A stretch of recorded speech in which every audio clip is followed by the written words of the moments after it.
Today we're going to learn about the quadratic formula, which is one of the most helpful mathematical formulas you'll ever encounter.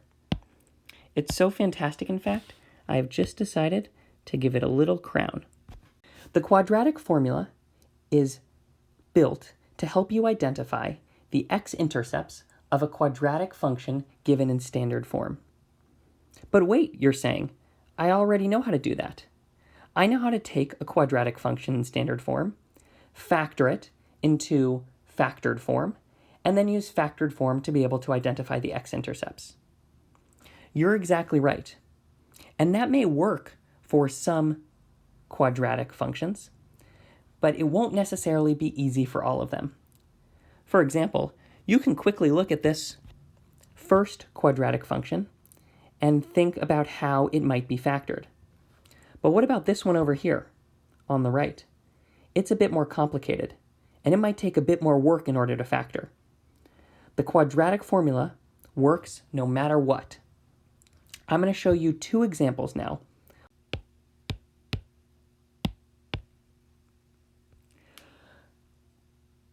Say we're given the quadratic equation y equals x squared plus 7x minus 18, which is a quadratic equation in standard form. As mentioned earlier, the quadratic formula is used to be able to identify the x-intercepts of this equation. X-intercepts are values of x that when put into the equation produce 0 for y, or produce 0 as an output. So another way of expressing this is we want the values of x that when put into this equation will produce 0. So we can write 0 equals x squared plus 7x minus 18. And indeed, this is the format in which we want to write our equations before using the quadratic formula, where we have 0 on one side and we have the quadratic equation in standard form on the other. Our next step after getting the equation into this form is to identify the coefficients, or the a, b, and c values of the quadratic equation in standard form. The a value is the coefficient of the x squared term, which in this case is 1.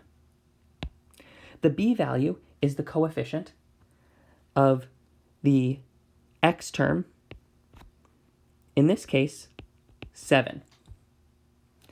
The c value is the coefficient of the x to the 0th term, or more commonly, the constant, in this case, negative 18.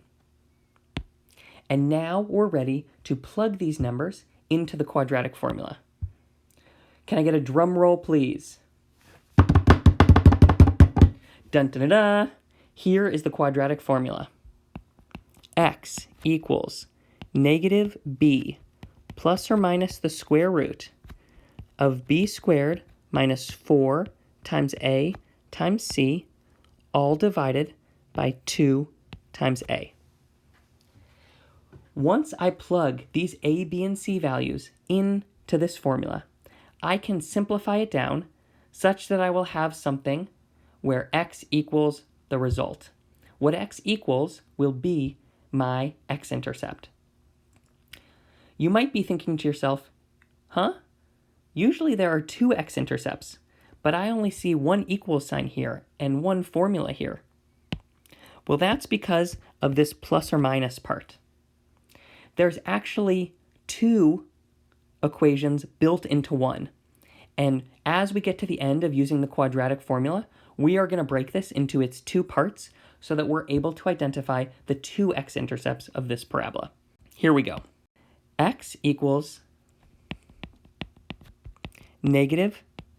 In for b, I'm plugging in 7, which is my b value, plus or minus the square root of 7 squared minus 4 times 1 times negative 18, all divided by 2 times 1. I'm going to go very carefully here because it's very common for people to make operational errors when simplifying the quadratic formula. So make sure you too go very carefully as you simplify. X equals negative 7 plus or minus the square root of 7 squared, which is 7 times 7, or 49, minus 4 times 1 times minus 18, which is positive 72, all divided by 2 times 1, or 2. Now we have x equals negative 7 plus or minus the square root of 49 plus 72, which is 121, all divided by 2. The square root of 121 is 11, so I have x equals negative 7 plus or minus 11 divided by 2. And that's about as far as you can go using the quadratic formula before breaking it apart into its two constituent pieces. Remember the plus or minus? Instead of keeping those in one equation, I'm now going to break this apart into two equations. I'm going to write x equals negative 7 plus 11 divided by 2, and x equals negative 7 minus 11 over 2. Take a few seconds to make sure you can see what I did there. And now all that's left to do is to simplify these two equations. Negative 7 plus 11 is 4, and 4 divided by 2 is 2. Negative 7 minus 11 is negative 18, and negative 18 divided by 2 is negative 9. We have found that x equals 2 and x equals negative 9, which means that if I were to take 2 and plug it back in to the original equation, I would get an output of 0. Similarly, if I were to plug negative 9 back into the original equation, I would also get an output of 0. Pause this video and go ahead and verify for yourself that that's true. Welcome back. You just saw that both 2 and negative 9, when plugged in to the equation, produced outputs of 0, which means that they are our two x-intercepts.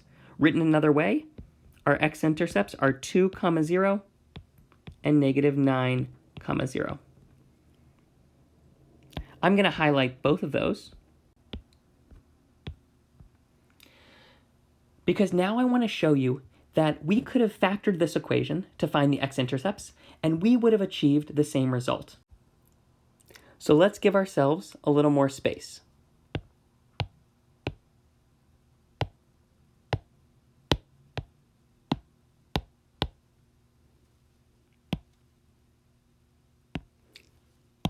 And let's see what it would have looked like to factor this equation.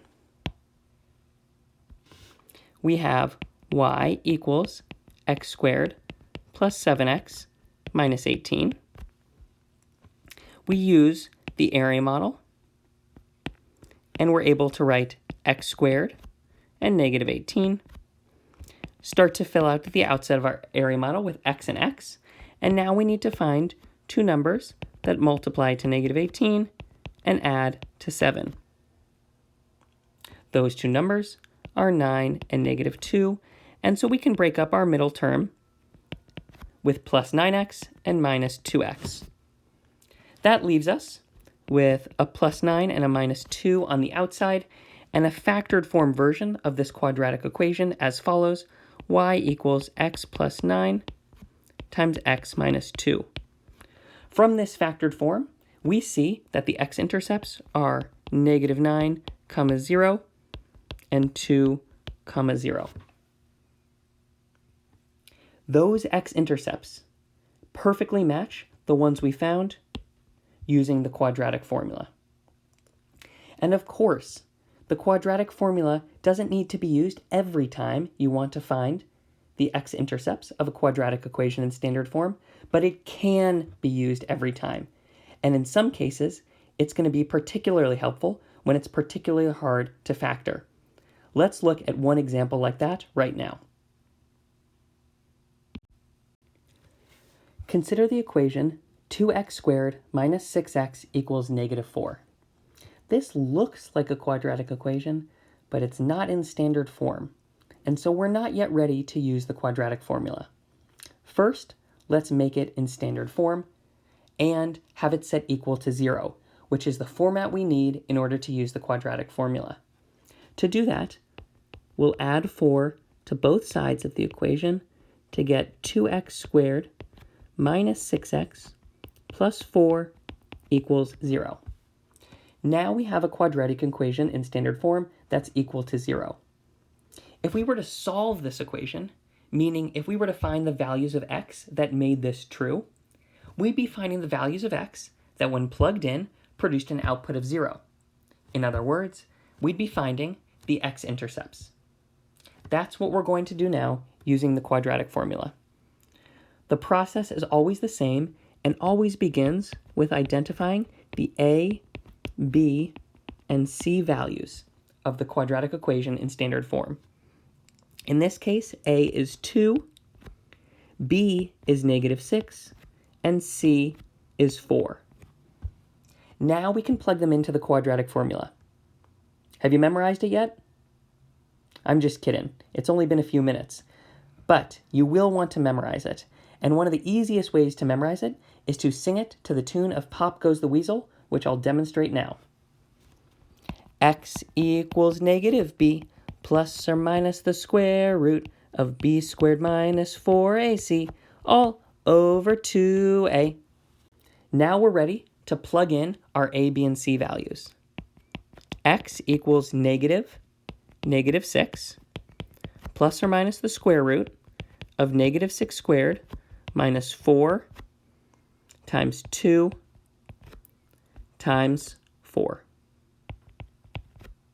All divided by 2 times 2. X equals -6, which simplifies to +6, plus or minus the square root of -6 squared, which is -6 times -6, or 36, minus 4 times 2 times 4, which is 32.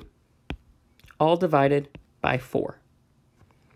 X equals 6 plus or minus the square root of 4 divided by 4, which simplifies to x equals 6 plus or minus 2 all over 4. Even though this looks like one equation, it's actually 2 with that plus and that minus. So let's break it up into those two equations.